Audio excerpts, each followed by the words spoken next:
ဆိုရင်ကျွန်တော်တို့အားလုံးကျမ်းစာပါတယ်ဆိုရင်ကျွန်တော်နဲ့အတူဟေရှာယနဂတိကျမ်းခန်းကြီး41အငယ်10ကိုတူတကွကျွန်တော်ဖတ်ပါမယ်ဆိုတော့ဒီနေရာမှာကျွန်တော်တို့ဗမာလိုသူတို့ပြန်ထားတာနဲ့အင်္ဂလိပ်လိုရေးတာနည်းနည်းလေးကွာနေတယ်အဲ့ဒါကျွန်တော်နည်းနည်းဘယ်လိုခေါ်မလဲဗမာလိုလည်းဖတ်တော့ဖတ်မယ်ဒါပေမဲ့ကျွန်တော်အင်္ဂလိပ်လိုဖတ်တဲ့ဟာကိုအဓိကထားပြီးတော့ကျွန်တော်ဖတ်သွားမှာဖြစ်တယ်ပထမဆုံးကျွန်တော်အင်္ဂလိပ်လိုဖတ်သွားမယ် Isaiah chapter 41 verse 10 Do not fear for I am with you Do not be dismayed for I am your God I will strengthen you and help you I will uphold you with my righteous right hand So ဒီနေရာမှာမကြောက်နဲ့ငါသည်တင်းဖက်မှာရှိ၏ပြီးတော့တင်းဖျားသခင်ငါသည်တင်းကိုခိုင်ခန့်စေမည်တင်းကိုဆောင်ပါမည်ငါလေးရဖြင့်ထောက်ပစ်မည်ဖတ်သွားတဲ့ချက်ပဲပေါ်ဖျားသခင်ကောင်းချီးပေးပါစေဒီကနေ့ကျွန်တော်အထူးပဲကျေးဇူးတင်တယ်ဒီနေ့အတင်းတော်အနေနဲ့ကျွန်တော်မတူဖက်ကညီကိုတွေကကျွန်တော်ကိုဒီလိုချိန်တိုင်းကောင်းပေးပြီးတင်တာမကပဲကျွန်တော်နဲ့ကျွန်တော်မိသားစုကိုဒီနေ့တရားဟောခွင့်ပြီးတော့ဒေသနာဝင်ငါခွင့်ပေးတဲ့အတွက်ကျွန်တော်ထူးပဲကျေးဇူးတင်တယ်ပြီးတော့ဒီကနေ့ကျွန်တော်အမြဲတမ်းကျွန်တော်အတင်းတော်မှာလည်းပဲကျွန်တော်ပြောလေးပြောထားရှိတယ်တချို့သောတရားဟောဆရာတွေတချို့သောယုံကြည်သူတွေတော်တော်များများကသူတို့တရားဟောတဲ့ခါမှာသူများအတွက်ပဲဟောတယ်ပြီးတော့တချို့သောခုနကျွန်တော်ချမ်းပါဆရာပြောသွားတယ်တချို့သောယုံကြည်သူတွေကသူများအတွက်တရားနားထောင်တဲ့သူတွေရှိတယ်ဒီကနေ့ကျွန်တော်တို့ဖျားပေးတဲ့နှုတ်ကပတ်တရားတော်ဆိုတာကသူများအတွက်မဟုတ်ဘူးအာမင်သူများအတွက်မဟုတ်ဘူးတင်းအတွက်ဖြစ်တယ်ကျွန်တော်အတွက်ဖြစ်တယ်ဟာလေလုယာဒါကြောင့်မို့ကျွန်တော်ယုံကြည်သူအသက်တာမှာတိတ်အရေးကြီးတာကသူများအတွက်တရားနားထောင်တာနဲ့သူများအတွက်တရားဟောတာယုံကြည်သူများမဖြစ်စေပါနဲ့ဒါတိတ်အရေးကြီးတယ်ဒါကြောင့်မို့ကျွန်တော်အမြဲတမ်းပြောတယ်ကျွန်တော်တို့အသင်းတော်မှာကျွန်တော်တရားဟောတဲ့အခါတိုင်းကျွန်တော်ဘယ်တော့အခါမှဒီ congregation အတွက်အသင်းတော်အတွက်ကျွန်တော်တရားမဟောဘူးကျွန်တော်အထွတ်ပါကျွန်တော်ဟောတယ်ဆိုတဲ့ဟာကိုကျွန်တော်အမြဲတမ်းပြောတယ်ကျွန်တော်အသင်းတော်မှာပြီးတော့ကျွန်တော်ဒီနေ့ကျွန်တော်ဟောကြားမဲ့ဒေသနာဟာလည်းပဲ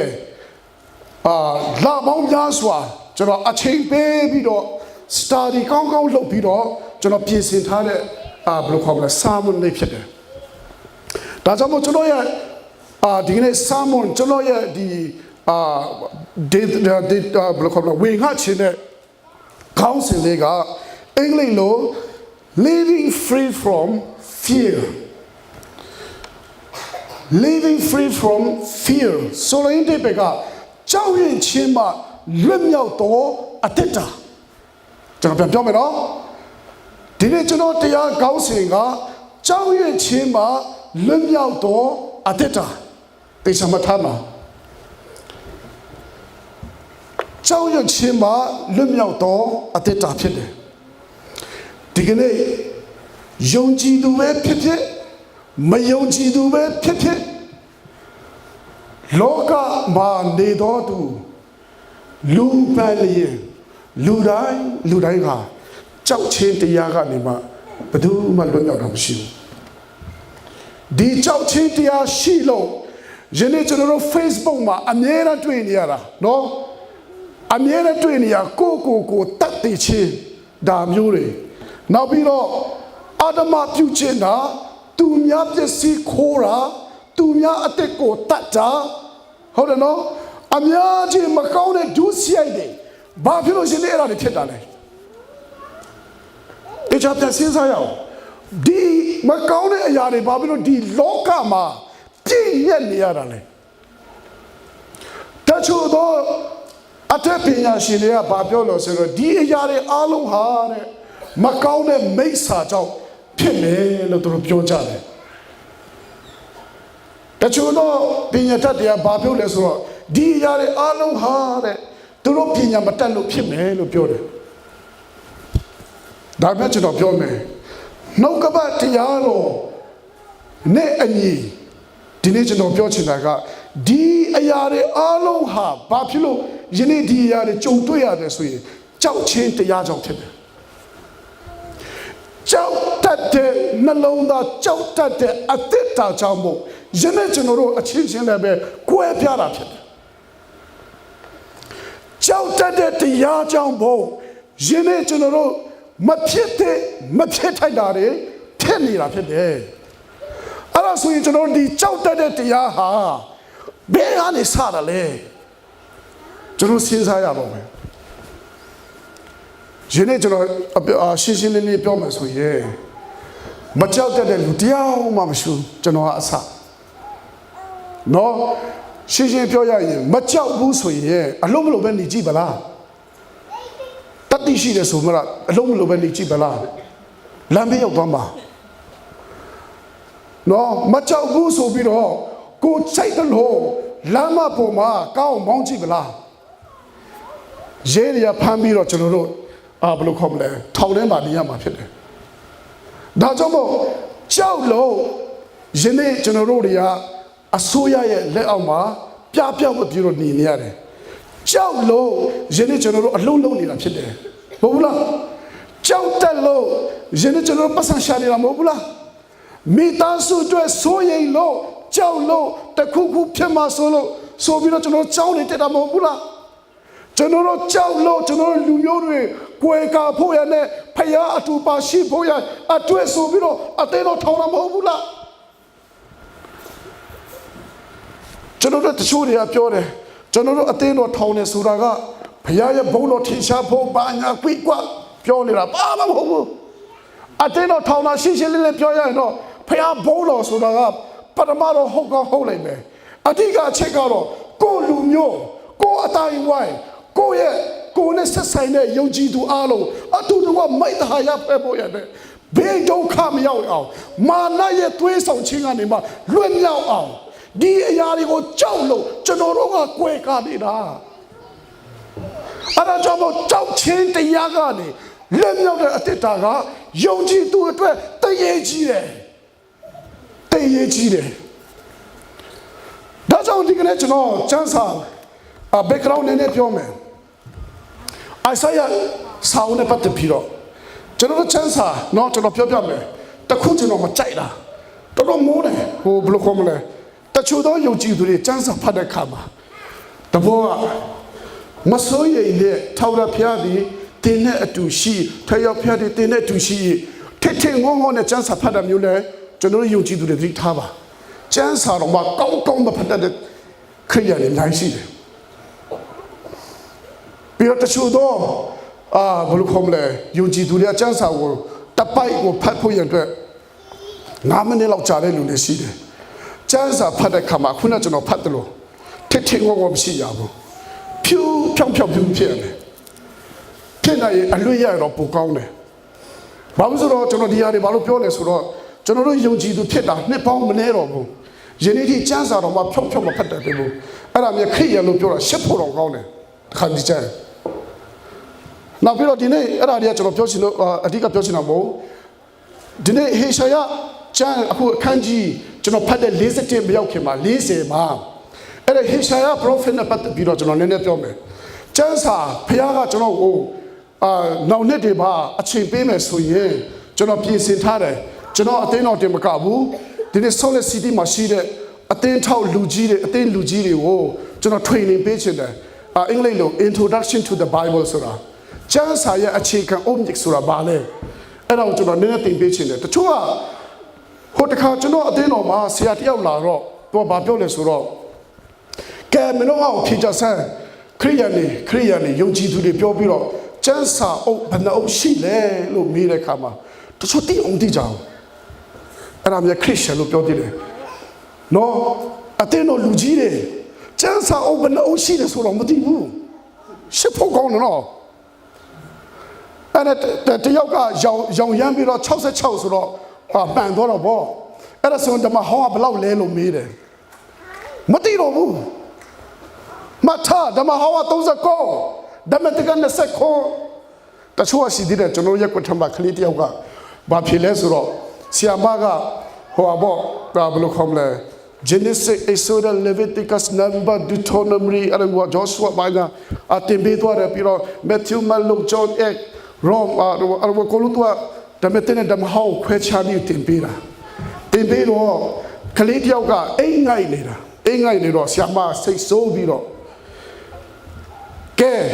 နင်ထဆန်းစာလံချမ်းကဘယ်မှာရှိလဲလို့မေးတော့ဆရာမကမေးလိုက်တယ်အိမ်ငိုက်တဲ့ကလေးကိုကျွန်တော်ရဲ့ကွက်ထက်မှာတကယ်အဖြစ်မှန်နော်အဲ့ဒါကလေးကသူကဆရာမတွင်ပြီးတဲ့အချိန်မှာမိသွားတယ်သူကနားမထောင်လိုက်တော့အဘေးကလေးကနေမှသူခါတူပြီးတော့မင်းအဲ့ဒါမသိဘူးလားကျန်းစာအလေးမရှိတဲ့ဟာမင်းဘာဆိုတော့မင်းဆရာမပြုတ်နေမသိဘူးလားအဆရာမလည်းစိတ်ဆိုးလေကျန်းစာအလေးမရှိတဲ့ဟာဆိုရင်ဘာပြောလဲစာလံချပဲပြပါလေဆိုတော့ကလေးအားလုံးကတချို့အားလုံးကဓမ္မဟောင်းဆိုအကုန်လုံးတည်ပြီးသားအဲ့ကလေးကအိမ်ငိုက်တော့သူဘယ်သိတော့မလဲစာလံချမ်းကကျန်းစာရဲ့အလယ်မှာရှိတဲ့အတွက်ဘယ်ဖြစ်မှာပါလဲဓမ္မတက်လားဓမ္မဟောင်းလားလို့ပြောတာဓမ္မကလေးတဲ့သူ့ကြမှာသူ့ခေတ်ကြမှာစာလံချမ်းဓမ္မကလေးဖြစ်သွားတယ်နော်ဆိုတော့ကျွန်တော်ဓမ္မဟောင်းဓမ္မကလေးဓမ္မတက်ဖြစ်သွားမှာပေါ့ဆိုတော့ကျွန်တော်တို့ယုံကြည်သူတွေနော်ယုံကြည်သူတွေအတင်းတော်လူကြီးတွေလှုပ်ပြီးတော့ကျန်းစာအုပ်ဘယ်နှအုပ်ရှိရဆိုတော့မသိတဲ့လူတွေတိုင်းရှိသေးတယ်ဒါကြောင့်ဖခင်ကျွန်တော်ကိုခွင့်ပြုတယ်ဆိုရင်နောက်ထပ်မှာကျွန်တော်တင်ပြဖို့ရှိတယ်ဆိုလိုချင်တာကကျွန်တော်ကျန်းစာကိုအပိုင်းနဲ့ပိုင်းထားတာဖြစ်တယ်တဘောကအခု Genesis Exodus Leviticus Number Deuteronomy ကကျွန်တော်တို့ဟာလို့ Hebrew လို့ဆိုရင် pen လို့ခေါ်တယ် pen ဆိုတဲ့ date က fight Pentateuch လို့ခေါ်တယ်အဲ့ဒါ Pentateuch ကိုဘယ်သူရေးလဲမောစေကရေးတယ်အဲ့ဒါပြီးတော့ကျွန်တော်တို့ဒီနောက်ပိုင်းဟိုလောက်တဲ့ဟာကိုကျွန်တော်တို့ဘယ်လိုခေါ်မလဲအပိုင်းနဲ့ခွဲခြားထားတယ် history လို့ပြန်ခေါ်တယ်ကျွန်တော်တို့ဟာနေမှာJoshua နေမှာ Esther ထိပေါ့နော်အဲ့ဒါပြီးတော့ကျွန်တော်တို့ minor prophet ဆိုတာရှိတယ် major prophet ဆိုတာရှိသေးတယ်နော်အဲ့ဒါပြီးတော့အခုကျွန်တော်ဖတ်သွားတဲ့ Isaiah Hosea ဆိုတဲ့ prophet ဟာ major prophet ဖြစ်တယ်ကျွန်တော်တနည်းအားဖြင့်ပြောမှဆိုရင် prophet အကြီးဖြစ်တယ်အခု Nahum တို့ Habakkuk Amos အဲ့ဒါတွေကminor prophet ဖြစ်တယ် prophet အသေးတွေဖြစ်တယ်ဆိုတော့အဲ့ဒီ prophet မှာလည်းပဲကျွန်တော်တို့ Judah ကို prophet ပြုတဲ့ prophet တွေရှိတယ်လို့ Israel ကိုလည်း prophet ပြုတဲ့လူတွေရှိတယ်ဆိုတော့ယနေ့ကျွန်တော်ဖတ်သွားတဲ့ဟေရှာယ prophet ကြီးအဆိုရင်ဂျူဒာတွေကို prophet ပြုတဲ့ prophet ဘာဖြစ်တယ်အဲ့ဒါလည်းဆက်ကျွန်တော်တို့သိဖို့လို့လေကျန်စာပဲကတော့မသိဘဲနဲ့ပေါက်ပြတယ်မပြောရဘူးဆိုတော့ကျွန်တော်ဒီနေ့ဂျူဒာကိုကျွန်တော်တို့အင်္ဂလိပ်လုံးမှာကျန်စာတဲ့ဘာလို့တည်းဆိုတော့ southern part of Israel လို့ခေါ်တယ်ပြီးတော့ Israel လူမျိုးဆယ်မျိုးနဲ့ဖွဲ့စည်းထားတဲ့နိုင်ငံကို northern part of Israel လို့ခေါ်တယ်အဲ့ဒါကြောင့် south တိုင်းကိုအလွယ်နည်းနဲ့ပြောမှဆိုရင် Judah လို့ခေါ်တယ် north ကိုကျွန်တော်တို့ Israel လို့ခေါ်တယ်ဆိုတော့ဒီနေ့ Isaiah prophet ကြီးဟာဒီနေ့ southern ဒီနေ့ Jewish တွေကို prophet ပြုတာဖြစ်တယ် southern Jewish တွေက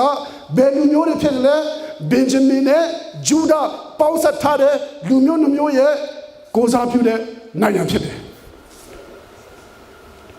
ဆိုတော့အဲ့ဒီ Benjamin နဲ့ Judah ဆိုတဲ့ဒိတ်တွေကိုလည်းကျွန်တော်ပြောပြအောင်မယ်ဂျကောမှာသား12ယောက်ရှိတယ်အဲ့ဒါ12ယောက်မှာအကြီးကနေမှဟို10ယောက်ထိကအဲ့ဒါ Israel အဲ့ဒါကို northern part of Israel လို့ခေါ်တယ် Benjamin နဲ့ Judah အရင်လျောက်ကိုတော့ southern part of Israel လို့ခေါ်တယ်အဲ့ဒါကို Judah လို့ခေါ်တယ်အဲ့ဒါလည်းအစကျွန်တော်နည်းနည်းဘာဖြစ်လို့ပြောပြလဲဆိုတော့ကျွန်တော်ခရစ်ယာန်ဖြစ်တာကြားလာပြီကျန်းစာဘလို့ရှိတယ်ဆိုတော့မသိဘဲနဲ့ယုံချင်းတလို့ယုံတဲ့ခရစ်ယာန်နဲ့အများကြီးရှိတယ်ယုံချင်းတလို့ယုံမှတော့မှားပြီဗောပေါက်ကြရတယ်ရှောက်ပြောပြီလေအဲကြောင့်ဒီနေ့ကျွန်တော်ကျန်းစာ background နည်းနည်းတင်ဆုံးမှာဖြစ်တယ်ပြီးတော့အဲ့ဒါ northern part နဲ့ southern part southern Jew နဲ့ northern Israel ကွဲတာလဲ Solomon ရှင်ဘုရင်ကြီးတည်ပြီးတဲ့နောက်ပိုင်းမှာကွဲသွားတာဖြစ်တယ်သူ့နိုင်ငံကနှစ်ချမ်းကွဲသွားတာနော်ဂျေရိုဘုံနဲ့ရဟောဘုံဆိုပြီးကွဲသွားတာအဲ့ဒါဟာဒီကျွန်တော်ဘာပြောပြလဲဆိုတော့နောက်ပိုင်းမှာကျွန်တော်တို့ကျမ်းစာဆိုတာကခရစ်ယာန်တယောက်ဖြစ်နေကျွန်တော်ပြောပြမယ်ဗုဒ္ဓဘာသာလေးမိကြည့်လိုက်ဗုဒ္ဓဘာသာလေးလေသူတို့ကျမ်းကန်ဘယ်နှကျမ်းရှိတယ်လဲဟုတ်ပြီလားသူတို့ဘယ်ကနေစလဲဗြဟ္မဏစတယ်ဗြဟ္မဏဆိုတာပါလဲနော်အဲ့ဒါတွေစသူတို့အကုန်လုံးကိုလေ့လာထားတာဘာဖြစ်ရင်ဘာဖြစ်မလဲဆိုတော့သူတို့အကုန်လုံးသိပြီးသားကျွန်တော်တို့ခရစ်ယာန်တွေကယုံချင်းတယ်လို့ယုံတယ်လှုပ်ချင်းတယ်လို့လှုပ်တယ်ကျမ်းစာကိုလည်းဖတ်ချင်းတယ်လို့ဖတ်တယ်ကျမ်းစာဆိုတာကျွန်တော်ပြောပြမယ်ခမည်းဖတ်ချင်းတယ်လို့ဖတ်ရအောင်ကျမ်းစာကကိုယ်ရောကာယနဲ့ရေးထားတာမဟုတ်ဘူးသူ့အစီအလိုက်နဲ့သူရေးထားတာဖြစ်တယ်ဒါကြောင့်မို့ဖတ်တဲ့သူကလည်းကျွန်တော်တို့တေချာပြီးဘယ်လိုခေါ်မလဲမသိရင်သိအောင်မဆောင်နဲ့မသိမေးတင်းတဲ့လူတွေမေးကျွန်တော်အများအားပြောတယ်ဒီမှာကျွန်တော်အပါဝင်ပါစတာရေဗရန်နေရေဗရန်ဘာဟန်မရှိတယ်ရေဗရန်ကျွန်ထုံးလျက်ရှိတယ်ကျွန်တော်ရှိတယ်ဆရာပြကုန်းရေဗရန်ပြကုန်းရှိတယ်ပြီးတော့ကျွန်တော်တို့ရေဗရန်နေဟိုရှိသေးတယ်ဟိုမှာCCC ကဆရာလည်းရှိတယ်ကျွန်တော်ပြောမယ်သူတို့ BCC မ BCC တကယ်ခမဖျားရဲ့ကျ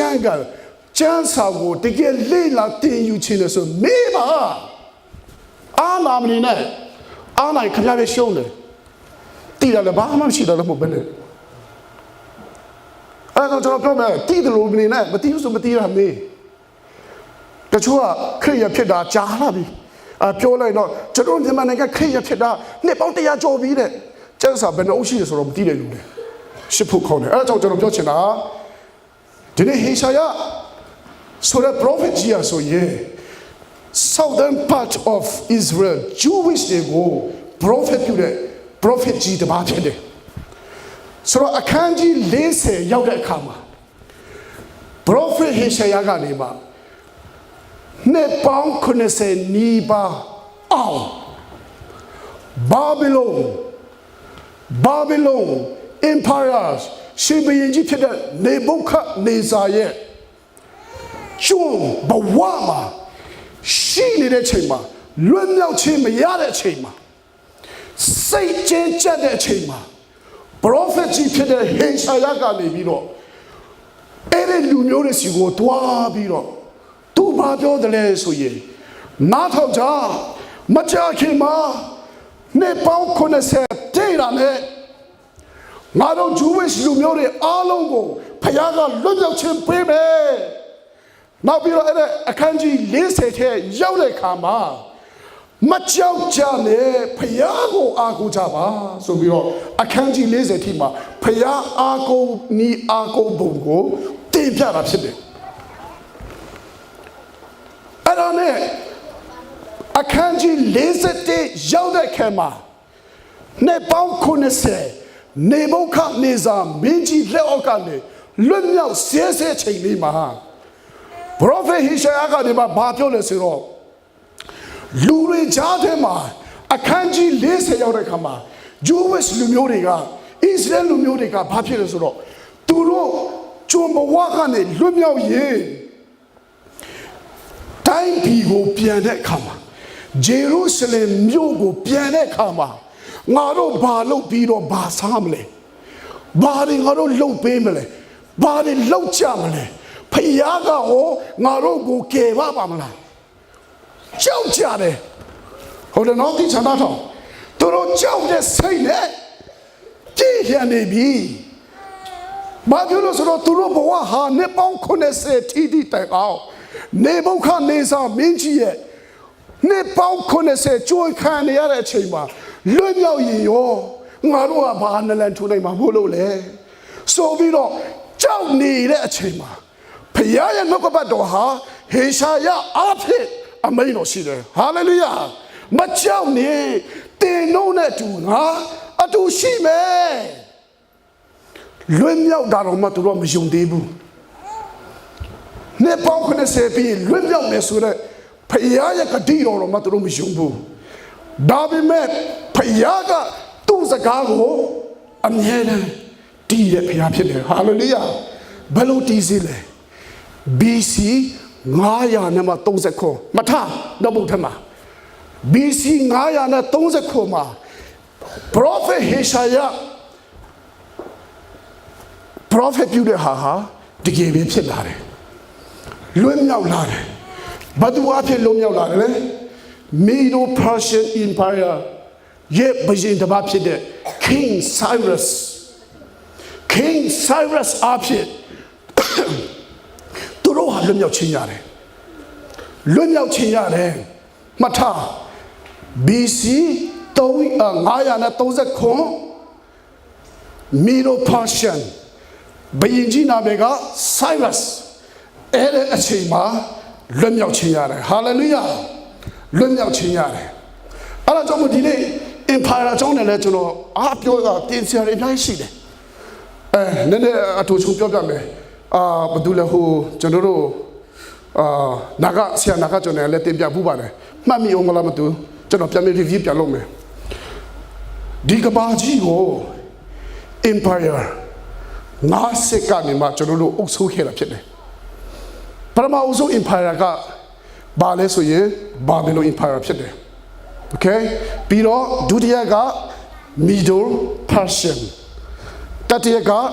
Persian ဆိုတော့ Babylon ဆိုကြတဲ့ကကျွန်တော်တို့ကိုဘယ်လိုခေါ်မလဲကျွန်တော်တို့တိဖို့ကဒီ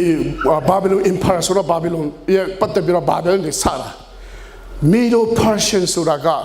အခုကျွန်တော်တို့ Iraq ကိုပြောတာဖြစ်တယ်ပြီးတော့ Persian ဆိုတာက Iran ဖြစ်တယ်နော်အဲ့ဒါပြီးတော့ Greece ပြီးတော့အဲ့ဒါ၄၀ပြောက် Roman Empire ဖြစ်တယ်ဆိုတော့ကျွန်တော် Empire ကြီး9 Empire နဲ့မှဖွဲ့စည်းထားတဲ့ကဘာကြီးဖြစ်တယ်အဲ့ဒါ Rome ကနေမှကျွန်တော်ကွဲပြီးတော့မိမိရဲ့တိုင်းဒေသစီနဲ့အုပ်ချုပ်ကြတာဖြစ်တယ်အဲ့ဒါကြီးကျွန်တော်ဘာဖြစ်လို့ပြောပြလဲဆိုတော့ Bible background ကိုနားလည်အောင်ကျွန်တော်နည်းနည်းတွင်တင်ပြတာဖြစ်တယ်ဒါကြောင့်ဒီကနေ့ကျွန်တော်ဒီဟာတွေကိုအများကြီးမပြောချင်တော့ဘူးနောက်နေ့မှဘုရားအလိုတော်ရှိရင်ကျွန်တော်တင်ပေးမယ်တင်ချင်တဲ့လူရှိရင်ကျွန်တော်အတိအကျစာနဲ့ပို့ပေးမယ်လာတင်ကြပါကျွန်တော်စံစာတွေကိုခရိယာဖြစ်တဲ့လျောက်အကုန်လုံးသိဖို့လိုတယ်ဘာဖြစ်လဲဆိုတာဟာပေါ့နော်ဒါကြောင့်မို့ဒီကနေ့ကျွန်တော်တို့ဘာဖြစ်လဲဆိုတော့ဒီနေ့အခန်းကြီး41ရောက်တဲ့အခါမှာဖယားက prophet ဟေရှာယအဖြစ် prophet ပြုခြင်းဟာတကယ်ပဲမကြောက်နဲ့ဂျေရုဆလမ်ကိုပြန်ပြီးတော့ဘယ်လိုခေါ်မလဲအဆအရာဖယားကတာဝန်ယူမယ်ဆိုတဲ့ဂတိတော်ကိုသူတို့ကြားတဲ့အခါမှာ Jewish လူမျိုးတွေကအားရှိလာတော့သူတို့ယုံကြည်စစ်မှန်တဲ့ယုံကြည်ခြင်းဟာတကယ်ပဲသူတို့စီမှာပြန်ပြီးရောက်ရှိလာတဲ့အခါမှာတကယ်ပဲလွတ်မြောက်ခြင်းကိုရတာဖြစ်တယ်ဟာလေလုယာအဲ့ဒါကြောင့်ကျွန်တော်ပြောချင်တာဘာလဲဆိုတော့ဒီနေရာလေးမှာဖယားကဟေရှာယခန်းကြီး41အငယ်30အစမှာ Do not fear I am with you မစိုးရိမ်နဲ့လို့ကျမ်းစာကျွန်တော်ဗမာလိုပြောတယ်ဒါပေမဲ့မစိုးရိမ်ဆိုတာမကောင်းဘူးဗမာလိုဒါရိုက်ပြန်မဆိုတော့မကြောက်နဲ့တင်းနဲ့အတူကျွန်တော်အတူရှိဟာလေလုယာဒီကနေ့ကျွန်တော်မကြောက်နဲ့ do not fear ဆိုတဲ့စကားလုံးကိုကျွန်တော်ကျမ်းစာနှစ်ပေါင်း12နှစ်လုံးကျွန်တော်ဓမ္မတက္ကသိုလ်စီးပူးတဲ့အချိန်မှာမကြောက်နဲ့ do not fear ဆိုတဲ့စကားလုံးကို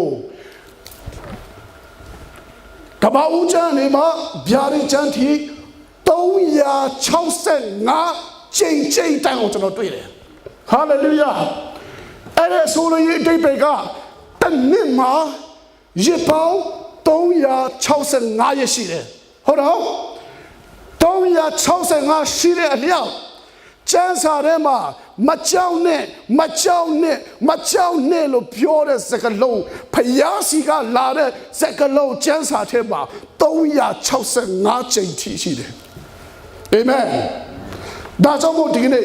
ယုံကြည်သူတွေကိုရေးထားတဲ့ကျမ်းစာထဲကမကြောက်နဲ့ဆိုတာသင်အတွက်ကျွန်တော်တို့ဖြစ်တယ်ဟာလေလုယာ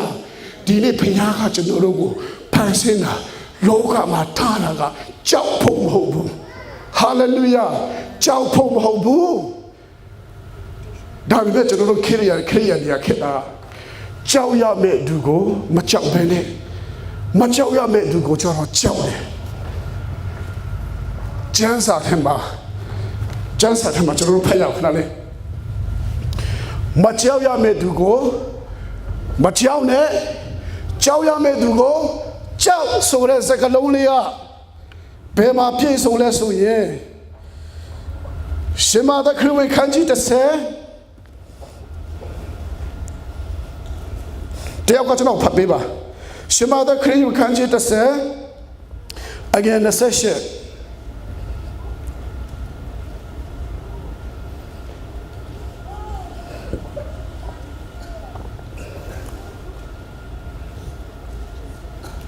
တွေ့ပြီလားကျွန်တော်ပဲဖတ်မယ်ငါကြည့်ရှမသာခရစ်ဝင်ခန်းကြီး30အငယ်28တနည်းကခန္ဓာကိုယ်သာတတ်၍စိတ်ဝိညာဉ်ကိုမတတ်နိုင်သောသူကိုမကြောက်ကြနဲ့ခန္ဓာကိုယ်တတ်နိုင်ပြီးတော့ဝိညာဉ်ကိုမတတ်နိုင်တဲ့မာနစာတန်ကိုကျမ်းစာကပြောလဲမကြောက်နဲ့ကြောက်အောင်မကြောက်နဲ့ဘယ်သူကိုလဲမာနကိုဟုတ်ပြီနော်မာနကိုခါအောင်ပါလေခန္ဓာကိုယ်နဲ့စိတ်ဝိညာဉ်ကို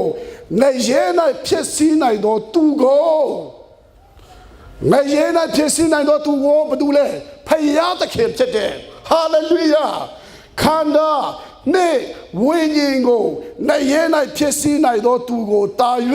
ကြောက်ကြလော့သိပြီလားမာနကဘလောက်ပဲတော်နေပါစေဘလောက်ပဲကြီးနေပါစေယနေ့ချမ်းစာကမကြောက်နဲ့လို့ပြောတယ်ဘာဖြစ်လို့လဲဆိုတော့ကျွန်တော်တို့ဝိညာဉ်ကိုသူလှုပ်ချင်တယ်လို့မလှုပ်နိုင်ဘူးလှုပ်နိုင်ခွင့်လဲဖခင်ကမပေးဘူးမပေးတဲ့အတွက်ကြောက်ဖို့လို့လားချမ်းစာဘာပြောလဲမကြောက်နဲ့လို့ပြောတယ်ယနေ့ယုံကြည်သူတော်တော်များများကကြောက်တယ်အဲ့ဒါဟုတ်ကြောက်နေတယ်ကြောက်လို့မဟုတ်လားကျွန်တော်တို့စမစ်မှာလုပ်တဲ့လူတွေတခါကျစိတ်ဆိုးတယ်ကျွန်တော်တခါကျကျွန်တော်တထေးမှာပြောလဲဆိုတော့ကဲတထေးငါဆိုးလေမှာရှိတဲ့ငါလူမျိုးတွေအားလုံးဟာဆိုရင်ခရိယန်ဖြစ်တယ်ခရိယန်ဖြစ်တဲ့အတွက်မင်းတို့ကြိုက်မကြိုက်ငါတို့က6နိုင်ခွဲမှာဖះเจ้าစတဲ့အတွက်9နာရီပြန်ဖို့ပြောလိုက်လို့စမစ်ကော်ပိုရိတ်ကိုပြောပြလိုက်ခရုကာကော်ပိုရိတ်ကိုပြောပြပါလို့ပြောတယ်အတတိယမှာပြောနေဆိုတော့အဲ့ဒါဆိုရင်အချင်းပြလုံးနိုင်တဲ့လူမရှိဘူးလားအဲ့ဒါလူပဲရှာပေါ်လို့ဆိုအဲ့ဆိုမင်းမဲရှာလိုက်လို့ငါမရှာနိုင်ဘူးလို့ပြတ်ပြောတယ်အဲ့ဒါနဲ့စကားများပြီးတော့နောက်တော့ तू ကကျွန်တော်โอเคခင်ဗျာဖြစ်ရှင်တဲ့အတိုင်းဖြစ်ရမယ်ဆိုပြီးတော့ကျွန်တော်ပြောပေးတယ်ကျွန်တော်ကိုပြောပေးတယ်ပြောပြီးတော့ကြည် Monday to Saturday ထိတချို့ဆိုရင်အိမ်ပြန်ချိန်တော့မသိတော့ဘူး9နိုင်ခွဲမှာတော့မဆင်ပဲကျွေးသေးတယ်နော်9နိုင်ခွဲထိတော့မဆင်ပဲကျွေးတယ်အဲ့လိုပဲSundayမှာလည်းပဲ9နာရီပြန်လို့ရတယ်လို့အဲ့လိုဖွင့်ပေးတာတော့မှလေဟာဟိုလောဘကြီးတာလဲကျွန်တော်သိတာကြောက်လို့လေမနေ့ဖြန်ငါပါဆမ်းမလဲငါပါလုံးမလဲငါဘလို့ဖြစ်မလဲဆိုပြီးတော့စိုးရိမ်ပြီးကြောက်တဲ့အခါမှာတင်းနေကတွေနဲ့ဖះကြောက်တက်တာတော့မှမေ့နေတယ်တခါကျကျွန်တော်တားစိတ်ဆိုးတယ်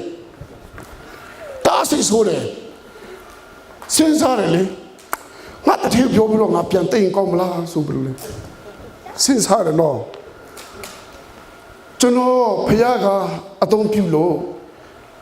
ကျွန်တော်ကဘယ်လိုခေါ်မလဲဖခင်ကမြောက်ပြတယ်လို့ကျွန်တော်သိမပြောချင်ဘူးကျွန်တော်ကအသုံးပြုတယ်ဖခင်ကအသုံးပြုတဲ့အချိန်လေးရှိတယ်ကျွန်တော်ကိုအမြဲတမ်းအသုံးပြုမှလည်းမဟုတ်ဘူးကျွန်တော်တစ်ချိန်တိုင်းပြန်ကြပါပဲအသုံးပြုတဲ့အချိန်မှာကျွန်တော်ဘယ်တော့မှဖခင်နဲ့ကျွန်တော်ရဲ့လူမျိုးဖြစ်တဲ့ချင်းလူမျိုးတွေကိုဝေးကွာဖို့ဘယ်တော့မှကျွန်တော်မစီစဉ်ဘူး business နဲ့ပတ်သက်လာရင်လည်းပဲတနည်းကိုနေလေးကိုအမြဲတမ်းကျွန်တော်ဟာမွန်မှာလည်းအတိုက်ခံလုပ်တယ်ဖခင်ကကျွန်တော်ဖြစ်ပါတဲ့ခါမှာအောင်မြင်တယ်ဟာမွန်ကရှင်းရှင်းပြောမှဆိုတော့လိတ်ပြီးပြန်လို့ရပြီတနည်းကိုနေဆိုပြဿနာမရှိဘူးဆိုလိုချင်တာကစမင်းလည်းပဲကျွန်တော်ပြောပေးတယ်ကျွန်တော်တို့ချင်းတွေယုံကြည်သူလို့ပြောတဲ့လူတွေကဘာများကြောက်နေလဲလို့မသိဘူးကြောက်လို့လဲခုနနာရီခွဲထိဆင်ပဲကျွေးနေလို့ရှိသေးတယ်ဆိုလိုချင်တာကဒီနေ့အကြောက်တရားနဲ့မကင်းတဲ့ယုံကြည်သူတွေအများကြီးရှိသေးတယ်ဒါပေမဲ့ဟေရှာယအခန်းကြီး57အငယ်30မှာမကြောက်နဲ့လို့ပြောတယ်ဟာလေလုယာဒီနေ့ယုံကြည်သူတွေကျွန်တော်တို့ကြောက်ရမယ်သူကိုမကြောက်ဘဲနဲ့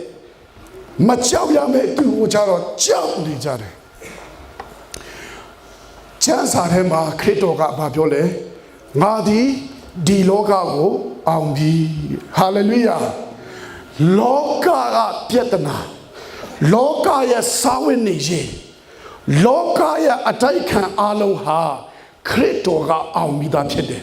အောင်မတော့ကြောက်ဖို့လူသေးလားဒါပေမဲ့ကျွန်တော်တို့ယုံကြည်သူတွေတချို့ကြောက်နေတော့မယ်ဒါကြောင့်မို့ကျွန်တော်ခွန်အားပေးခြင်းတယ်ယေရှုနာမအဖြစ်ဒီအကြောက်တရားတွေကိုပယ်ဖျက်ပါအာမင်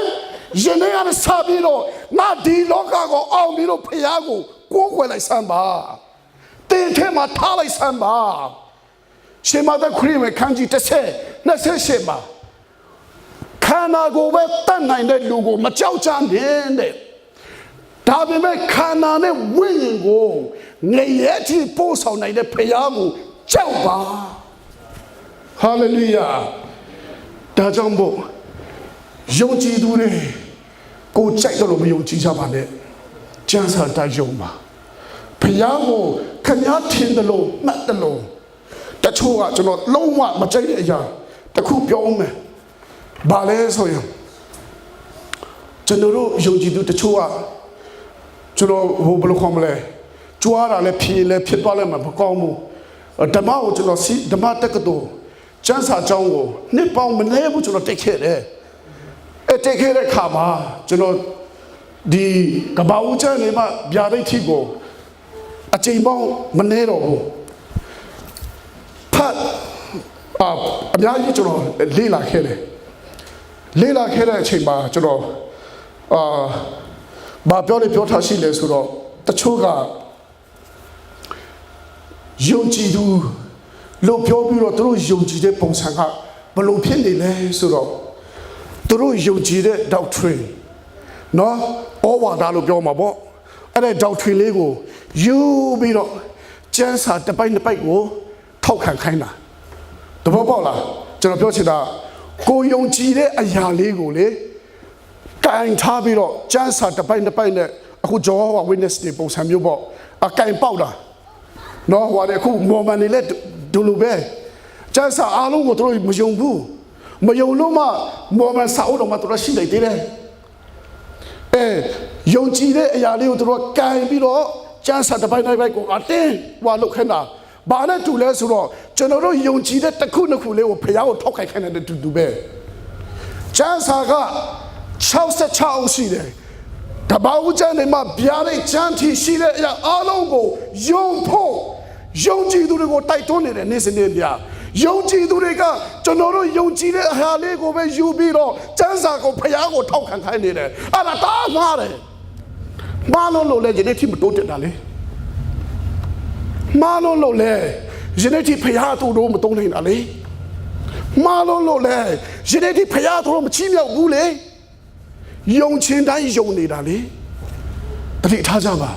ဖခင်ကိုယုံကြည်တဲ့ယုံဖို့ဒီကျမ်းစာကိုခင်ဗျားယုံကြည်တဲ့ယုံမစဒီကျမ်းစာကိုလည်းရှိဖို့မလိုဘူးမဟုတ်ဘူးလားကျွန်တော်တတိထားရအောင်ဒါကြောင့်မို့ ကျမ်းစာကိုယုံရင်အကုန်လုံးယုံပါတချို့ကဘာမဟုတ်ပဲနဲ့Facebook ထဲမှာprophet ဆိုတာကုန်ပြီတဲ့ကျွန်တော်ပြောပြမယ်အေဖက်အခန်းကြီး9ထဲမှာ prophet ဆိုတာလည်းရှိတယ် hallelujah ယနေ့ထိရှိတယ်အသင်းတော်အတွက်ကြီးထွားဖို့ရအတွက်ဆိုရင်ယနေ့ထိ prophet ဆိုတာအလုံးလုံးတည်တယ်တချို့ကဘာပြောသေးလဲဆိုတော့ prophet လည်းမရှိတော့ဘူးတဲ့နောက်ပြီးတော့တချို့ကဘာလဲဆိုရင်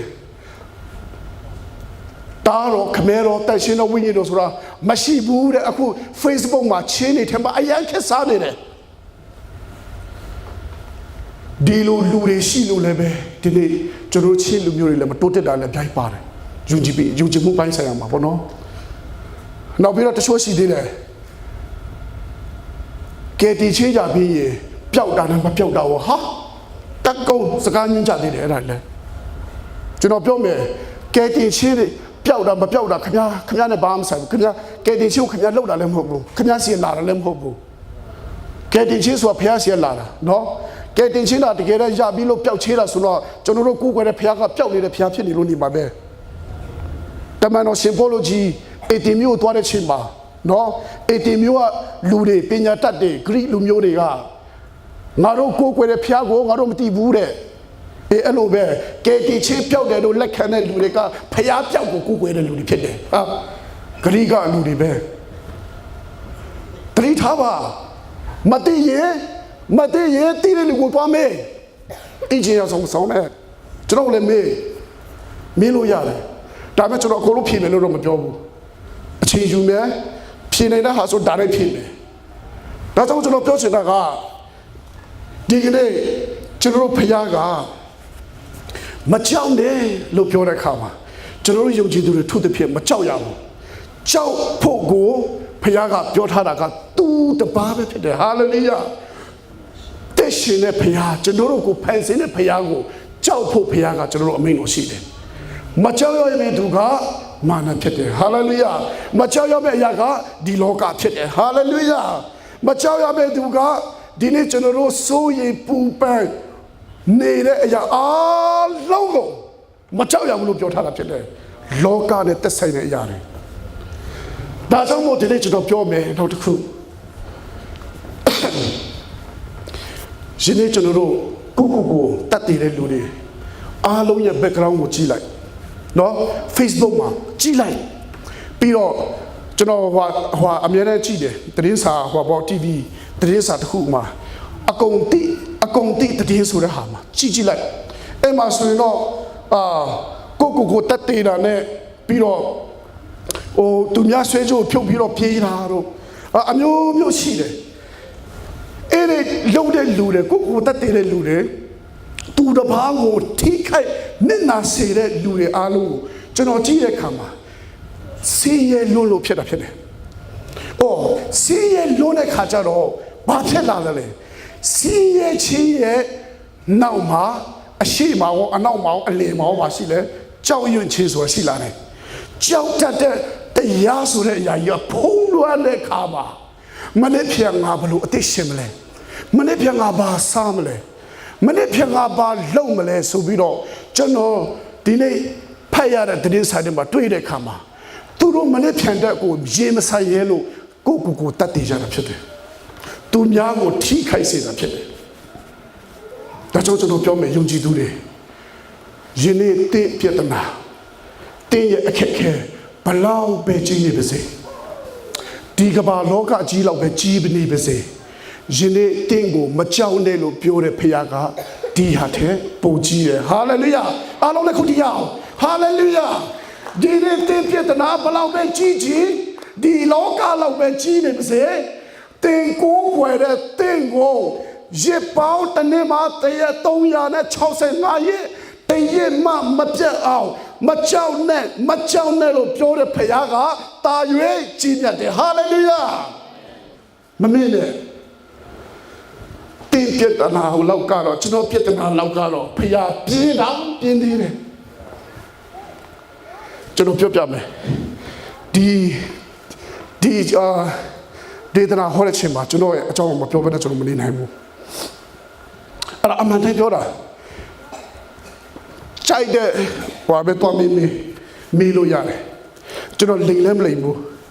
ကြည့်ချင်ရင်စောက်လည်းရှိသေးတယ်ပြလို့ရတယ်2002ခုနှစ်မှာကျွန်တော် USA ရောက်ပြီ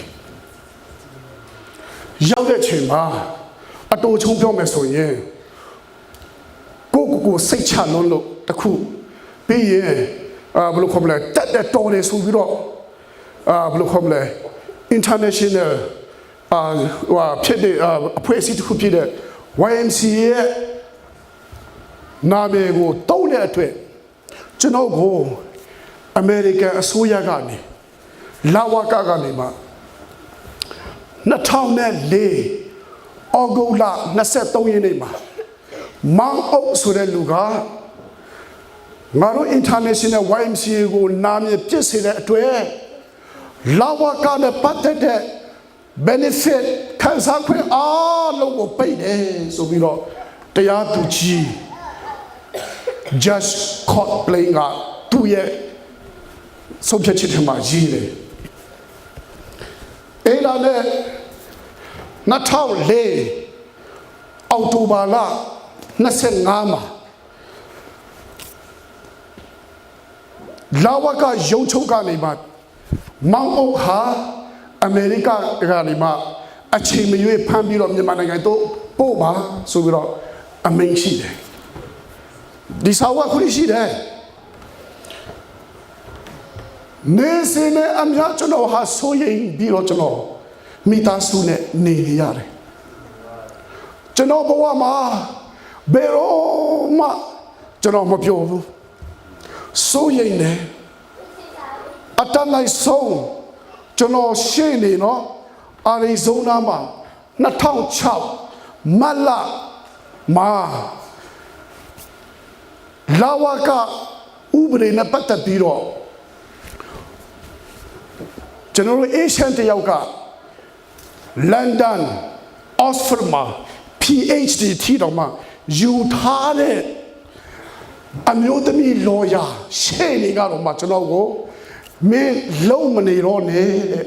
ပတ်စံဆူပြီးတော့မင်းပြန်လိုက်တဲ့အဲ့ဒါမင်းတို့အကောင်းဆုံးပဲတဲ့တော့မင်းဒီဆန်တဲ့နေပြီးမင်းခရင်ကကြကောင်းကြလိုက်လေတဲ့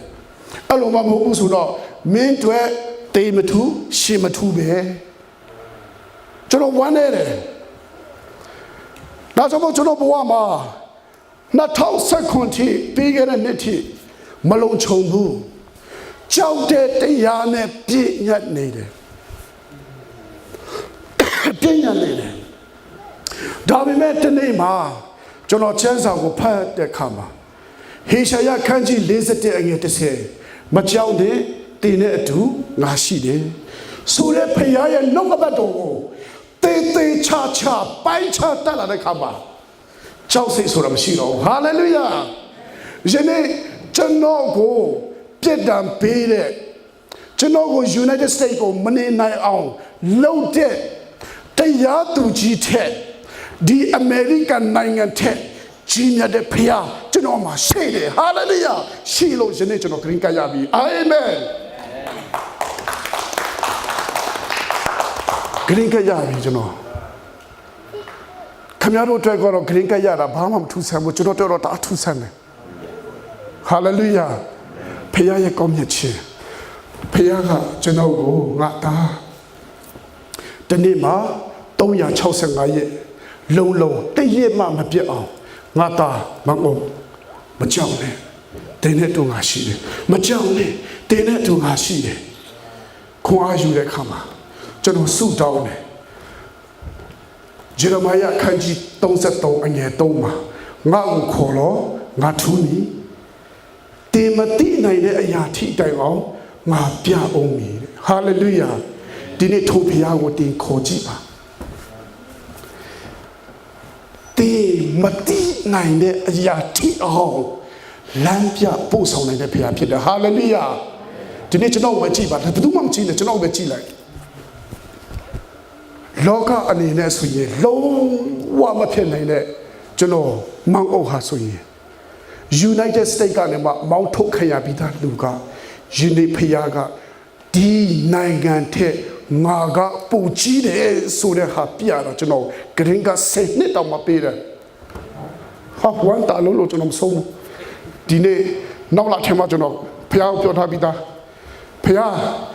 you know, Gringa Pay, Suit on what you look at long and Pita. A Pietaja, Camero Le Alo.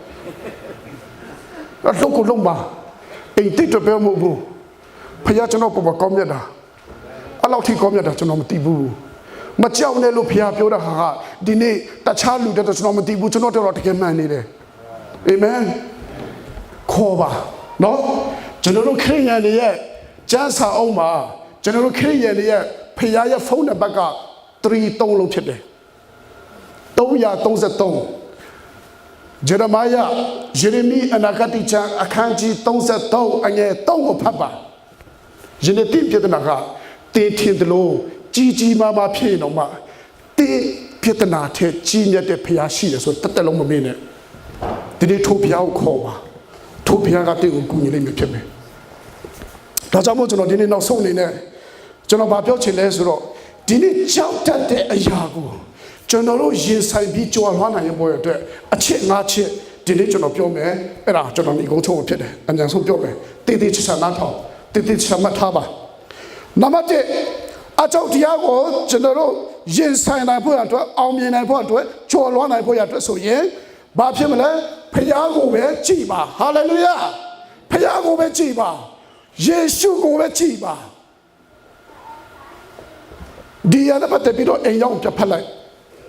Shima the crew and Kanji share again, the Sally and the Sachautima. Kanji share, the Sally, the Sachauti Palai. General Patriale, the name are to Jombe. Yesu that do the beat on ha.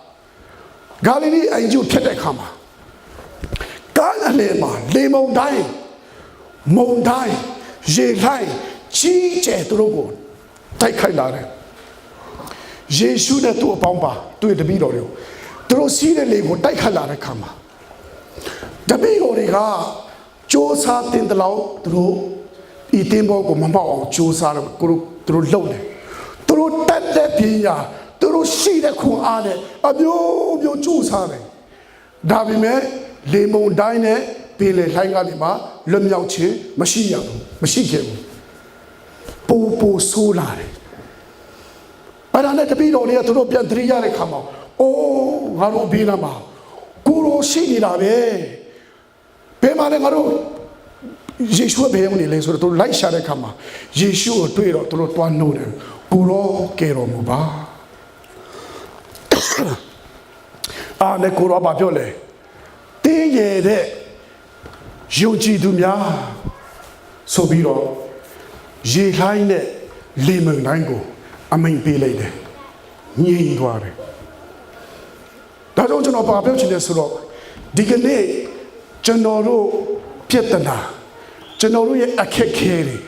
General Machine Yoga Rigo, Tinye Pinya, Tinye Mui, Tinye Attack, Tinye Kana, Tinye Kuane, Yesai Nedega, Popo Solama today.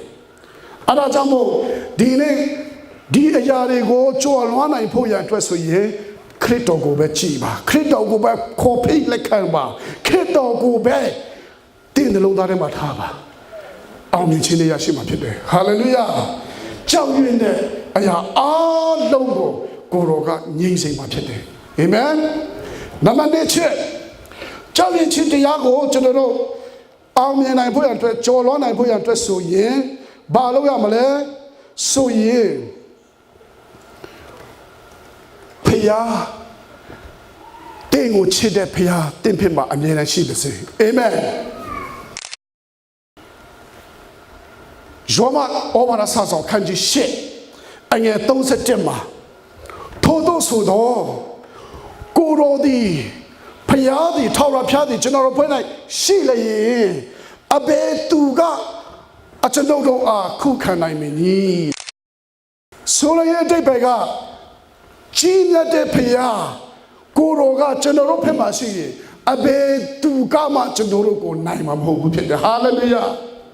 Dajamo, they Johnny de Aya, they so ye needed Aya, they manine Ayarigo, ကိုရောတင်းဖက်မှာရှိအောင်ကြိုးစားပါဒီကနေ့ကိုရောဖယားကတင်းဖက်မှာရှိရင်ဘယ်အရာကမှတင်းကိုလွှမ်းမိုးနိုင်မှာမဟုတ်ဖြစ်တယ်အာမင်အဲ့ဒါနေ့အချက်သုံးချက်ကြောက်ချင်းတရားကိုကျွန်တော်တို့ကြော်လွှားနိုင်ဖို့အတွက်အောင်မြင်နိုင်ဖို့အတွက်ဆိုရင်ကျွန်တော်တို့စဉ်းစားတဲ့အရာကိုလည်းပဲချိန်ရမယ်တခြားဟာလည်းကျွန်တော်တို့စဉ်းစားဖို့လိုတယ်ကျွန်တော်တို့ယုံကြည်သူတွေကတော်တော်များများကစဉ်းစားတဲ့အခါမှာ negative အနှုတ်လက္ခဏာနဲ့အမြဲတမ်းစကားပြောတယ်စဉ်းစားတယ်တဘောကဘယ်လိုခေါ်မလဲ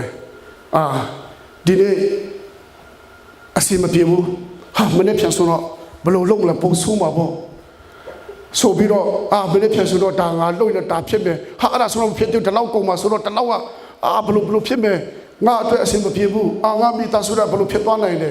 ဆိုတော့အဲ့ဒီအကြောက်တရားနဲ့ပဲစဉ်းစားတာအမြဲတမ်းကျွန်တော်တို့ minus နဲ့ပဲစဉ်းစားနေတာကျွန်တော်ပြောမယ်ကျွန်တော်တို့ကိုးကွယ်တဲ့ဖခင်ကအနှုတ်လက္ခဏာဖခင်မဟုတ်အပေါင်းလက္ခဏာဖခင်ဖြစ်တယ်ဟာလေလုယာအပေါင်းလက္ခဏာတင်တော်မကဘူးအမြောက်လက္ခဏာပါဖြစ်တယ်အာမင်ကပ္ပဦးကျခန်းကြီးနဲ့တုံးထဲမှာဘာပြောထားလဲလူယောက်ျားနဲ့လူမိန်းမကိုဖန်ဆင်းပြီးတဲ့အခါမှာထောက်လာပြအမိန့်တော်ရှိတယ်ဘာပြောလဲ be multiply အဲ့ဒါအမြောက်လက္ခဏာဖြစ်တယ်တိုးပွားကြပါလို့ပြောတာအာမင်ဒီနေ့ကျွန်တော်တို့ကိုးကွယ်တဲ့ဘုရားကစုပ်ယုံတဲ့ဘုရားမဟုတ်ဘူးတိုးပွားတဲ့ဘုရားဖြစ်တယ်အာမင်ဒါကြောင့်မို့တင်းစဉ်းစားတဲ့အခါမှာလည်းပဲတိုးပွားတဲ့အရာနဲ့ပဲစဉ်းစားပါစိုးရိမ်တဲ့အရာနဲ့မစဉ်းစားနဲ့စိုးရိမ်တဲ့အရာဆိုတာကအနှုတ်လက္ခဏာဖြစ်တယ်ဒီနေ့ကျွန်တော်တို့ကိုအနှုတ်လက္ခဏာနဲ့အသက်ရှင်ဖို့ဘုရားကလိုတော့မရှိဘူးအမြောက်လက္ခဏာနဲ့အသက်ရှင်ဖို့ဘုရားကလိုတော့ရှိတာအာမင်အဲ့ဒါနံပါတ်3ချက်အဲ့ဒါနဲ့ပတ်သက်ပြီးတော့ကျမ်းစာပိုက်ကျွန်တော်ပေးချင်တယ်ယောမဩဝါဒစာဆောင်ခန်းကြီး7အငယ်1ကိုဖတ်ပါအဲ့မှာကျွန်တော်တို့ရဲ့အတွေးခေါ်ရစ renewing your mind ဆိုတဲ့အင်္ဂလိပ်လိုပါတယ်ကျွန်တော်တို့စဉ်းစားတာအသက်တာနဲ့စဉ်းစားကြဗျာလို့ကျွန်တော်ဘုရားကနှုတ်ကပတ်တော်မှာဖော်ပြထားတာဖြစ်တယ်နံပါတ်4ကြောက်ချင်းတရားကိုကြော်လွှားနိုင်ဖို့ရန်အတွက်ကျွန်တော်တို့အမြဲတမ်းတည်ဖို့ရကခုနကျွန်တော်ပရမမှာပြောပြီးပြီကျွန်တော်တို့ပြဿနာထက်ကျွန်တော်တို့အလွန်အင်မတန်မှမဖြေရှင်းနိုင်ဘူးပြောတာကျွန်တော်တို့ပြဿနာအလွန်ကြီးမားပါတယ်ဆိုတဲ့အရာထက်ခင်ဗျားရဲ့ပြဿနာကျွန်တော်ရဲ့ပြဿနာဒီကမ္ဘာလောက်ကြီးပဲကြီးနေပါစေဒီကနေ့ကျွန်တော်တို့ကိုးကွယ်တဲ့ဖခင်ကဒီပြဿနာကြီးတာထက်ပိုပြီးတော့ကြီးတဲ့ဖခင်ဖြစ်တယ်အာမင်အဲ့ဒါမမေ့နဲ့အဲ့ဒါနဲ့ပတ်သက်ပြီးတော့ကျွန်တော်ခုနပြောပြီးပြီကြောက်ရမယ့်အရာကိုမကြောက်ရမယ့်အရာကိုကြောက်တတ်တဲ့လူတော့မဖြစ်စေနဲ့တော့ယုံကြည်သူတော့မဖြစ်ကြတော့အဲ့ဒါနဲ့ပတ်သက်ပြီးတော့ရှင်မသက်ခန်းကြီး30အငယ်28မှာခုနကျွန်တော်ဖတ်တော်ပြီးပြီခန္ဓာကိုတတ်နိုင်တဲ့လူကိုပဲမကြောက်နဲ့ခန္ဓာနဲ့ဝိညာဉ်ကိုငရဲထိပို့ဆံနိုင်တဲ့ထောက်တာဖြောင်းကိုပဲကြောက်ပါဒါကြောင့်မို့ကျွန်တော်တို့လောကမှာနေတဲ့ယုံကြည်သူတွေအားလုံးဘယ်သူပဲဖြစ်နေပါစေကိုရောကိုလက်ခံတဲ့လူတွေယေရှုကိုမိမိကဲ့တင်ပိုင်ရှင်နဲ့လက်ခံရရှိပြီးသားလူတွေအားလုံးကျွန်တော်ဒီနေရာကနေမှကျွန်တော်ပြောချင်တယ်ကျွန်တော်တို့ကြောက်ရမယ့်လူကတယောက်ပဲရှိတယ်အသက်ရှင်တဲ့ကျွန်တော်တို့ကိုဖန်ဆင်းတဲ့ထောက်တာဖြတ်တပါးတည်းပဲဖြစ်တယ်အာမင်ကျန်တဲ့အရာကကျွန်တော်တို့ကြောက်ဖို့ဖခင်ကကျွန်တော်တို့ဖန်ဆင်းပေးထားတာမဟုတ်ဘူးဒီနေ့ကျမ်းစာထဲမှာဘာပြောထားလဲတင်တို့ရဲ့ရန်သူကိုတင်တို့စခွက်အဖြစ်ငါပြုလုပ်ပြီတဲ့ဟာလေလုယာဒါကြောင့်မို့ကျွန်တော်တို့ရန်သူဟာကျွန်တော်တို့ရဲ့အစာတောက်ဖြစ်တယ်မမေ့နဲ့ဒါနှုတ်ကပတ်တရားတော်ဖြစ်တယ်နောက်ဆုံးအနေနဲ့ကြောက်ချင်းတရားကိုကျွန်တော်တို့ကြော်လွှားနိုင်ဖို့အတွက်အောင်မြင်နိုင်ဖို့အတွက်ဆိုရင်မမေ့ပါနဲ့တင်ရင်ဆိုင်နေတဲ့ပြဿနာတင်ကြုံတွေ့နေတဲ့ယခုပဲရှိနေပါစေတင်မိသားစုမှာပဲရှိနေပါစေတင်ရဲ့လုံဝမ်းခွင်မှာပဲဖြစ်နေပါစေတင် တင်လုံနေတဲ့ဘယ်နေရာတည့်ရခန္ဓာကိုယ်ထဲမှာပဲဖြစ်နေပါစေဘာယောဂပဲဖြစ်ဖြစ်ဘာပြဿနာပဲဖြစ်ဖြစ်ဒီနေ့ကျွန်တော်ပြောမယ်ကျမ်းစာနှုတ်ကပတ်တော်ထဲမှာဘာပြောထားလဲဆိုရင်ဒီနေ့တင်တယောက်ထက်ခံနေတာမဟုတ်ဘူးတင်တယောက်ထက်ခံစားနေတာမဟုတ်ဘူးတင်နဲ့အတူအသက်ရှင်တဲ့ဖခင်ခရစ်တော်ကလည်းပဲတင်နဲ့အတူအမြဲရှိတယ်အဲ့ဒါကြောင့်ကျွန်တော်ဘာပြောချင်လဲဆိုတော့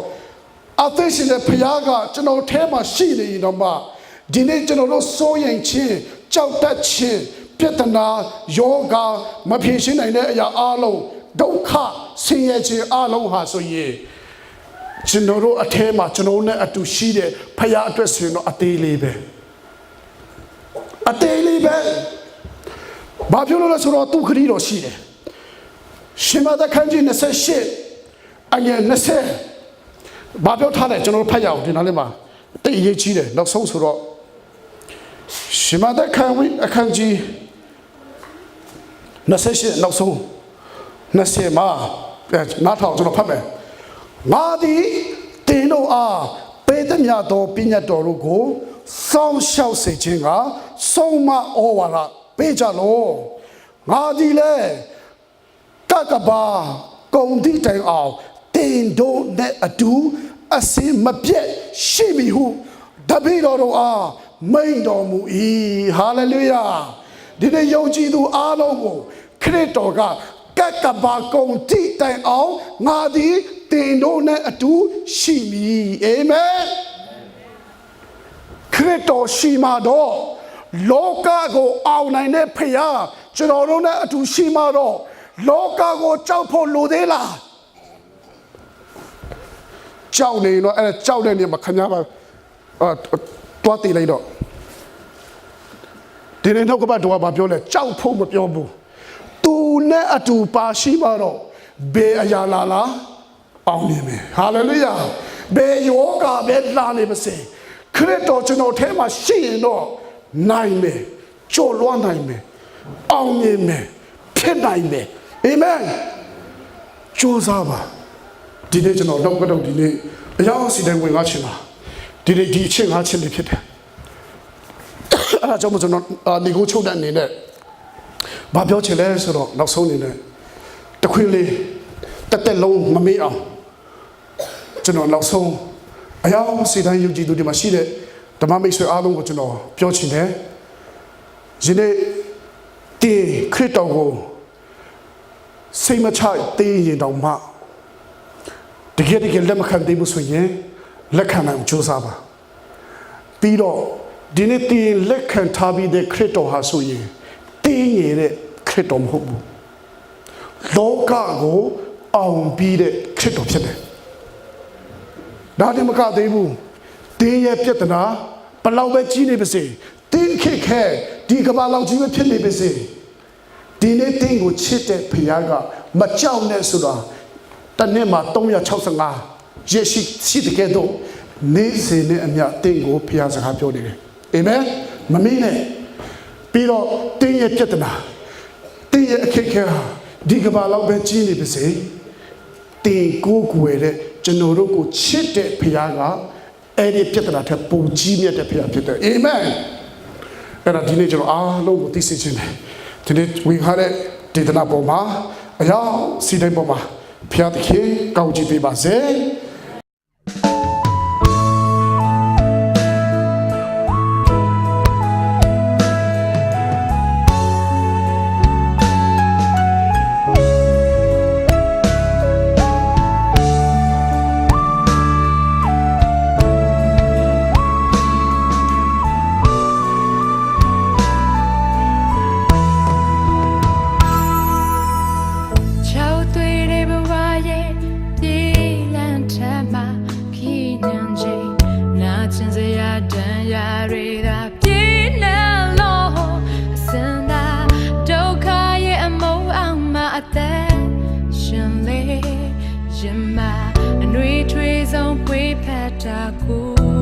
Robe, a